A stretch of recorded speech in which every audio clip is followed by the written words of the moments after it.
Hello everyone, my name is Ben and welcome back to Pass the Aux Cord, a channel where... And I say that because today we're going to be taking a look at the I Have Lost Count album by Arctic Monkeys called Suck It and See. This is possibly the weirdest promotional artwork and title and everything for an album that I've seen before. I don't know, man, there's just something awfully bizarre about the suggestive nature of the title and the fact that the cover is literally just the words on like a tan background. It's not even a white background, it's a tan background. I don't know, man, I think the PR team was just hitting the crack pipe when this was dropped, but I did hear that it was their worst performing album by a significant margin, and a lot of that had to do with Humbug being weird and different, so people were no longer interested, but also probably had something to do with what I see before me. I mean, these titles are weird as hell, too. I am very curious. I am so curious. I legitimately haven't been this excited to get into an Arctic Monkeys album before, and that's just because this has been staring at me, and I've been so curious as to what the hell it is. Humbug was a little bizarre. I liked it, though, and I'm kind of hoping for similar results here, to be honest. I don't necessarily want a similar album. I just hope that it's also something strange that I end up liking, if you follow. But first track is called She's Thunderstorms, which doesn't grammatically make any sense as far as I can tell, and I appear to have forgotten to pull up the lyrics. Strangely ominous melody.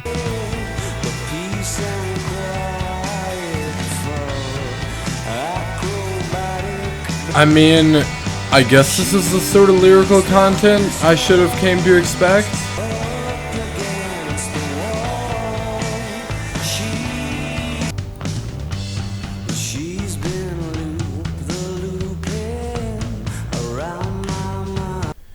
Acrobatic blood concentrina. That's a fucking description right there. Holy shit, dude.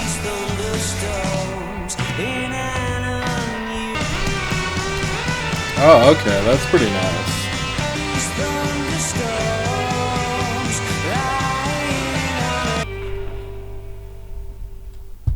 I'd be lying if I told you I'm entirely sure of what I think of that one. Overall, though, it just kind of seemed somewhat bland and inoffensive. It's a little bit sappy, for sure, a little bit romantic, kind of stemming back to some of that earlier work when they were more going for a vibe of that direction. But also, it did have some kind of spacier, more psychedelic elements, much like Humbug did. So it's kind of a combination of everything that they've done up to this point. By the looks of it. I'm not sure exactly what to think about that. It's not a amazing look. It's kind of boring, honestly. The guitar solo in there was pretty decent. I don't know, man. It's kind of sappy, kind of cheesy. Sonically, it just sounded like British Weezer. We'll put it like that, yeah. Yeah, I feel like British Weezer is a good way to put that. The descriptions were definitely on point. The bio here says this song came about when Alex Turner was looking for a new way to compliment someone, and a thunderstorm happened in New York where he was apparently. Yeah, I'm gonna be honest with you. If somebody called me a thunderstorm, I think I'd just look at him funny. I don't think that really went over that well. Black Treacle is the name of the next song. And I had to look up what the hell that is, because apparently it's a British thing, and it's essentially a type of syrup. Interesting. Kind of liking the reverb on these riffs.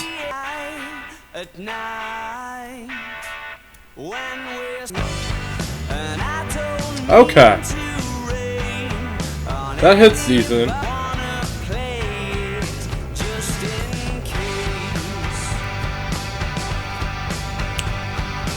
I like the writing here. Yeah, the lyricism definitely hasn't gotten any worse. Wow.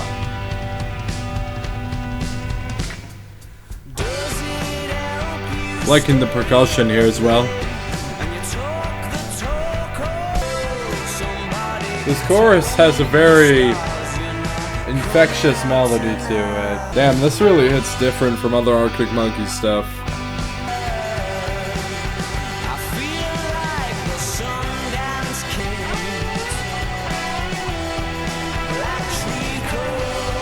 Okay, so this song is almost definitely relating to drug use in some way. The black treacle definitely relates to black tar heroin. That's kind of the main connection that a lot of people seem to be making. And, you know, seems like a fairly obvious one. And there's some pretty blatant references in the second verse as well. And it really does make the line, one of those games you're gonna lose, but you want to play it just in case, hit in like a really kind of dark way, I guess. You know, there's a lot of songs about drug use and dealing with someone who's using drugs or things like that I'm not really a huge fan of, just because they're so blatant about it and so lacking in subtlety. And this is pretty much the direct opposite of that. Pretty much everything on here is some sort of metaphor or subtle reference to certain aspects of that life.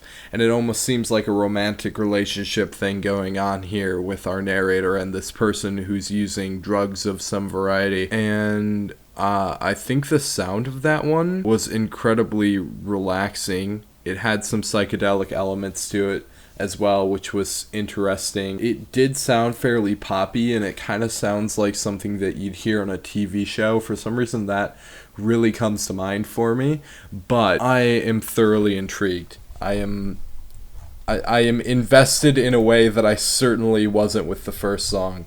The first song was kind of a nothing song. There was pretty much nothing going on there with She's Thunderstorms, but now this is pretty much the direct opposite of that in this one. Brick by Brick is the name of the next song. It's got a much more rock and roll kind of sound. Gotta love it.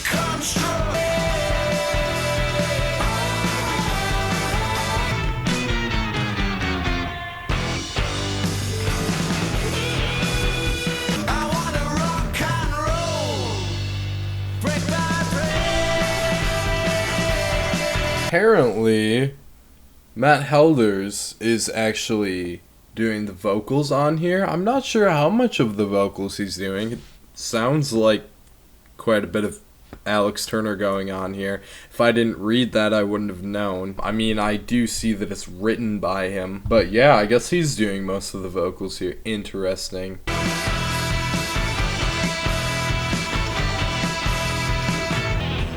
Okay.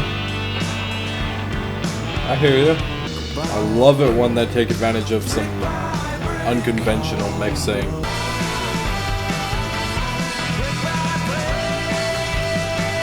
Nice. Okay, so originally I was kind of going to make the critique that this is incredibly surface level, because at a glance it really does seem that way.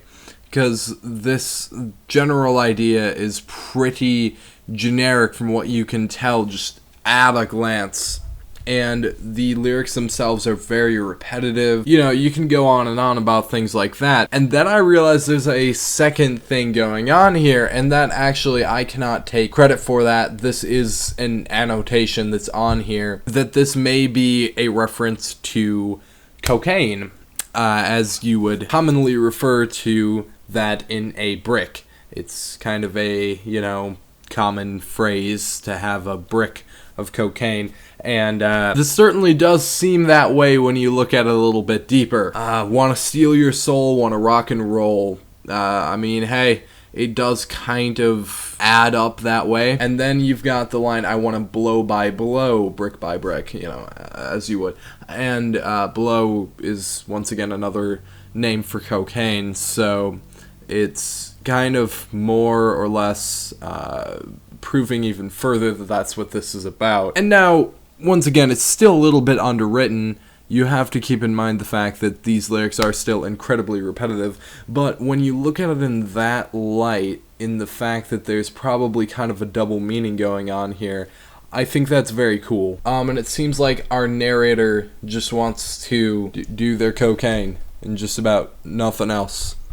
So, very interesting. Now, this title is one of the ones that I looked over and just kind of had no idea what to make of it. We've got the Hellcat Spangled Sha-La-La. I have no idea what that means. There's one way to maybe sort of kind of find out, and that's by listening to it. Interesting. Why am I such a sucker for when the drummer hits the sticks together? It's the simple things, man.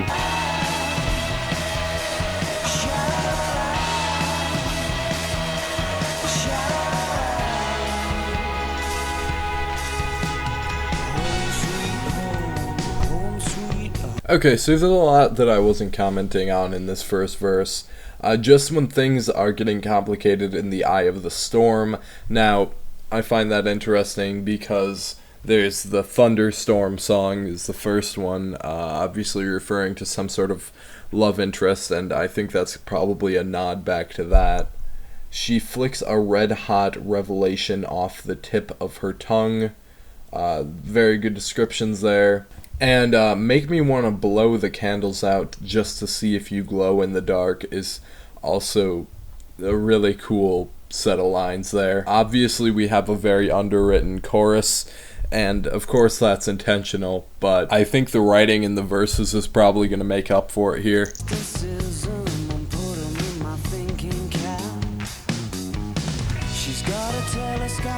The hand claps are a little cheesy, not gonna lie. Such a solid bass line though.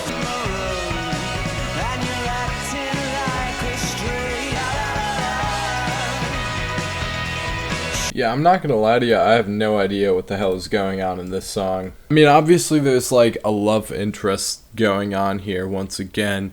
That's definitely a thing, and maybe some untrustworthiness from this particular person in our story here. Some incredibly vivid descriptions on this track for sure. That much is definitely there. It's catchy, and once again, it kind of has that quality to it where I feel like it should be played in like the last episode of a TV show or something. I don't even watch much TV, and I'm just getting that impression for whatever the reason. Honestly, like 3 out of 4 songs that we've heard already seem like they should be the closer to the album. It's kind of weird. Don't Sit Down 'Cause I've Moved Your Chair is the name of the next song. Some good riffage going on here. Bad luck. Can't do that. Now you've lost me. Okay. That riff is good. Love the heaviness to that riff.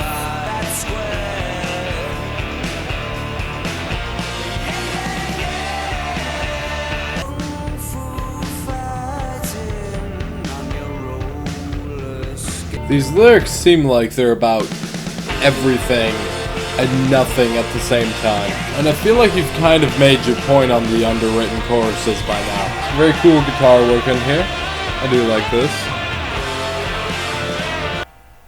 Nice.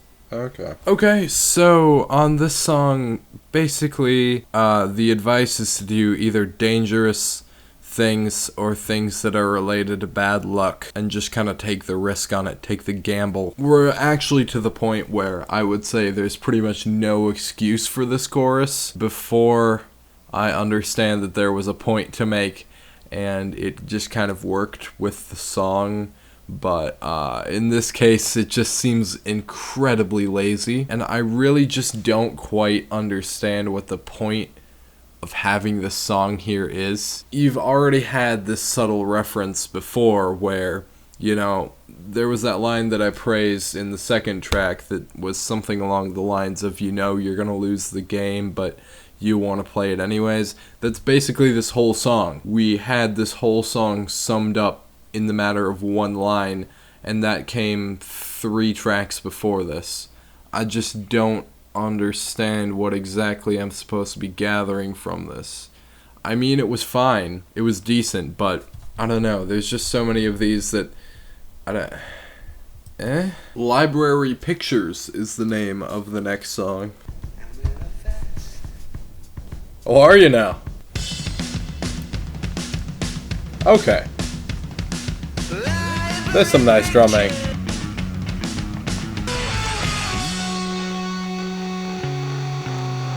Alright. That's very nice sounding. There's a very strong contrast between the fast-paced and the slow-paced parts of this song.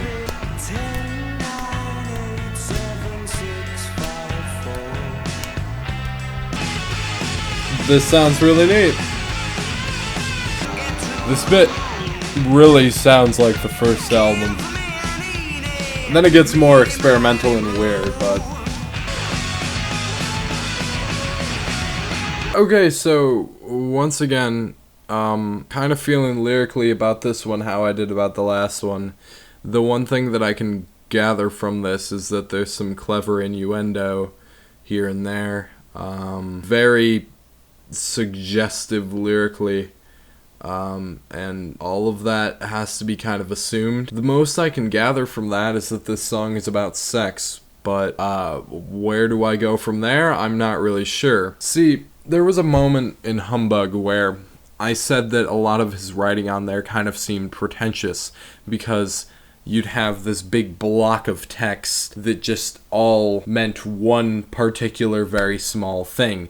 I mean, I remember one specific example where there was this huge sum of text. It was like 6 lines or something, and it all seemed to tie back to him and this girl fell asleep in a car and woke up when the car hit a bump.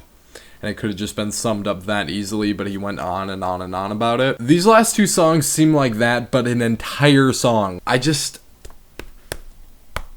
don't quite get it. Sonically, that one was pretty cool. I will absolutely give it that, but I just don't know what the point was. I mean, it was kind of all over the place. Neat, I guess. This is really turning out to be just as weird as I thought it was gonna be. All My Own Stunts is the name of the next song, and that's probably referring to like a movie star having a stunt double, but he doesn't. Well, already this sounds pretty neat. Yeah, kind of got that band banter thing going on though. It's always kind of annoying. It's just done to death. That's clever. I do like that.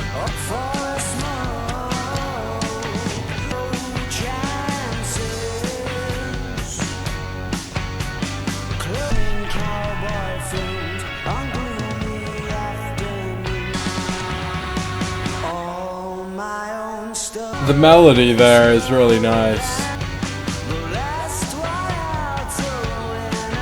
Okay, so I was like, alright, hit me, what's the deeper meaning? Alex seems to be getting into westerns lately. Ah, yes, exactly what I was hoping for.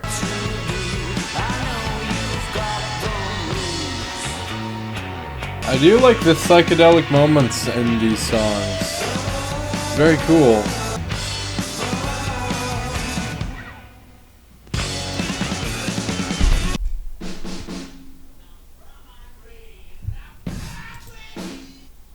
Interestingly enough, apparently the outro is a snippet of an unreleased song. Once again, this kind of seems like a song that's about taking risks, and that's about it. He's talking about watching westerns, and, you know, that sort of thing. They were very dramatic and did have a lot of risky stunts involved.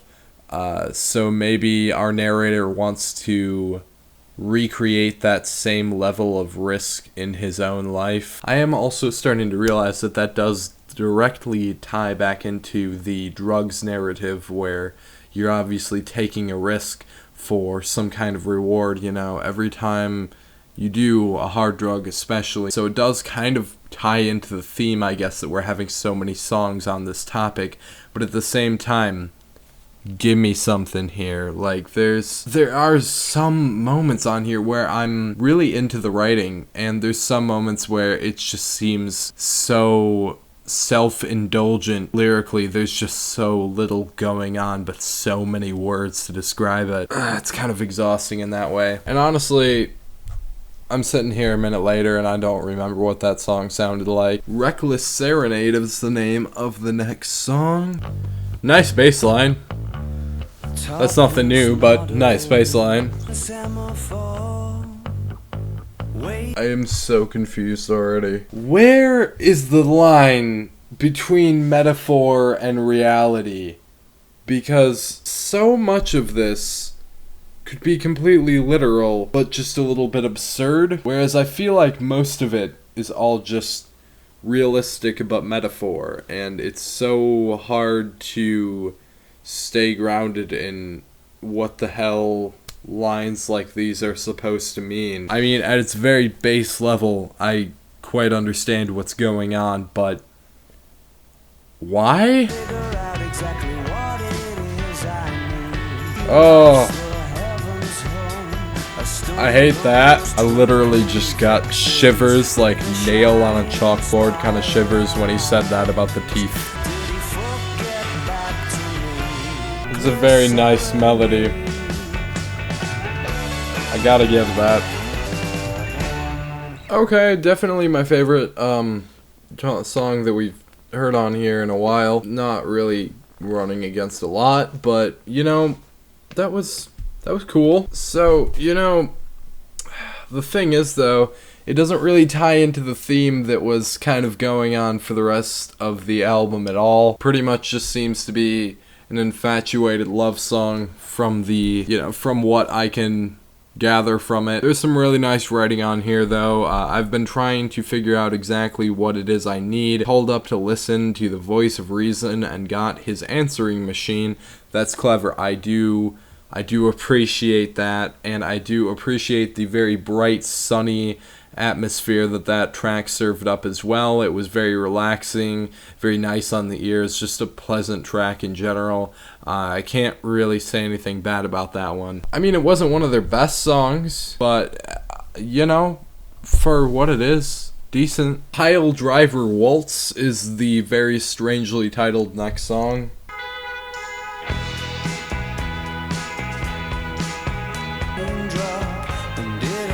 That doesn't make any sense at all.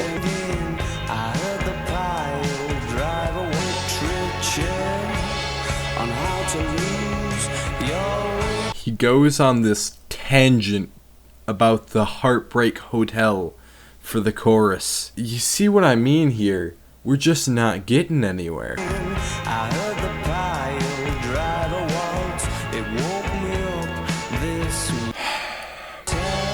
inside of my back. Try and walk on water, make sure you wear your comfortable shoes. Oh. Why does Alex sound so washed out here? I mean, I understand the psychedelic aspects of reverb, but you've got that on almost everything else too.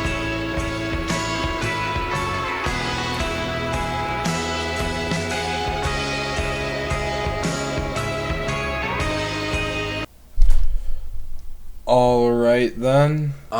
Yeah, that might be the most egregious one lyrically yet. You've actually got like 4 different lines here. That's about it. Everything else is reiterating what the last one said. Man, I just don't know.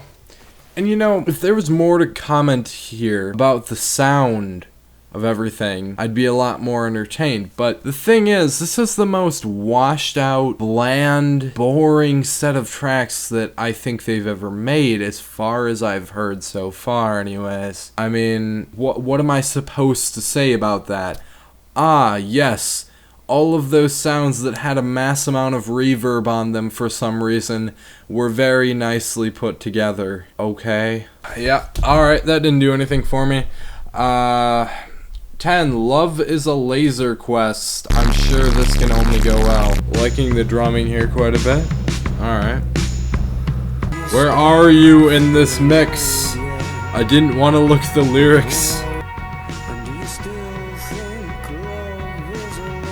Really don't like that word. Not gonna lie to ya. Laserquest is apparently a brand of laser tag or something like that, but it's still incredibly corny.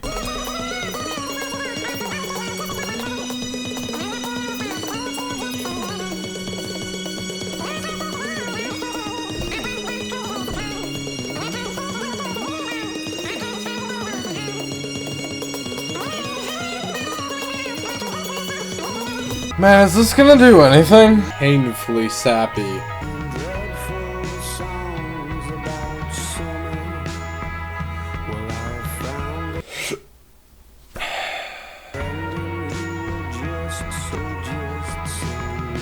Yeah, I wanted to love this a lot. I don't know. I genuinely was just considering skipping that song the whole way through it, and right now I kind of just want my 3 minutes back and wish I would have done so, because that was the most nothing song that I can possibly imagine. There was nothing to that at all. Where's the song? It's just so incredibly inoffensive and bland and sappy and typical love song. Man, how did this go from an edgy concept album nuancing the effects of drugs to sappy romance lyrics that they can't execute as well as they used to over extremely sterile, washed up sound? Man, I'm just I don't know. Suck It and See, the title track. The next song. Why are we talking about love again? It's not what this was supposed to be about. Okay, pausing already. I hope that nobody takes me the wrong way when I say that, because obviously they can did write this album about whatever they want to. Yeah, okay, we're on the same page there. But the fact that all of these are cheesy love songs shows to me that the weight of those first few in context really is just meaning nothing now, because, I was expecting this to have like another edge, another side to the story, and then it just evolved into these boring songs. Okay, picking up a little. The fact that Suck It and See is a British expression meaning try it out is definitely information I wish I would have gone into this with. That makes so much more sense. Okay. That is kind of pathetic.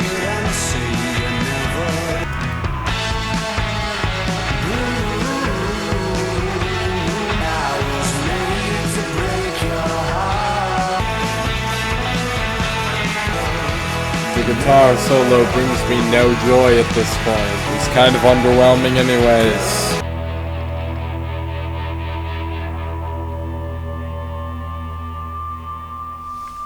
Why? Why is that another boring love song? This is exhausting. That is the most pathetically bland, tasteless love song that's been on here so far.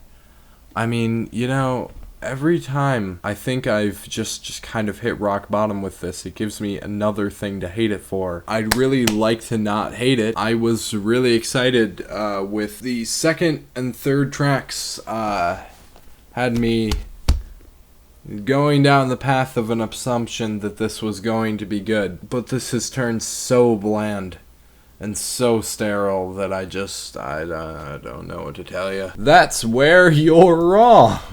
Oh, there's another one of those weird British slang things.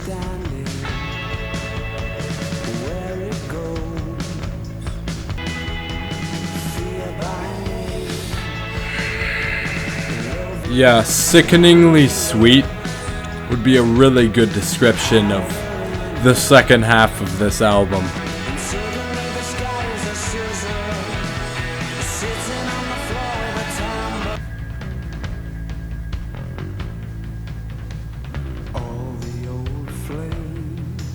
I have no attention span left to pay this whatsoever. This is kinda catchy, I guess. What is warranting this to be 4 minutes? Okay. Well, that's quite enough of that. Yikes. I mean, I feel like I've said it all at this point. I just don't understand how we went from really clever writing about drug use to incredibly sappy, like, painfully love songs that just...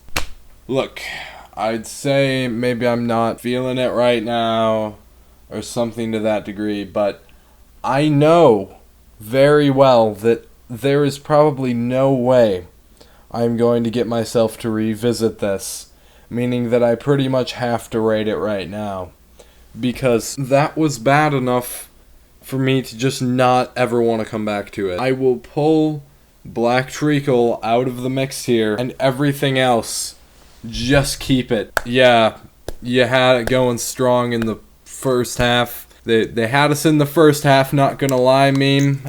Right here. It's about how it is. I thought this was going to be really cool, somewhat experimental, somewhat of a concept album, which is something they're yet to pull off, and I am beyond disappointed. Yep, they gonna cancel me for this one. Yep. Pray for me, ladies and gentlemen. But with all that being said, drop a like on the video if you did like what you saw today, and subscribe to the channel for more music-related content coming your way. Hit the notification bell for that same very reason as well. But that is just about going to wrap it up for this one, and I will see you in the next video.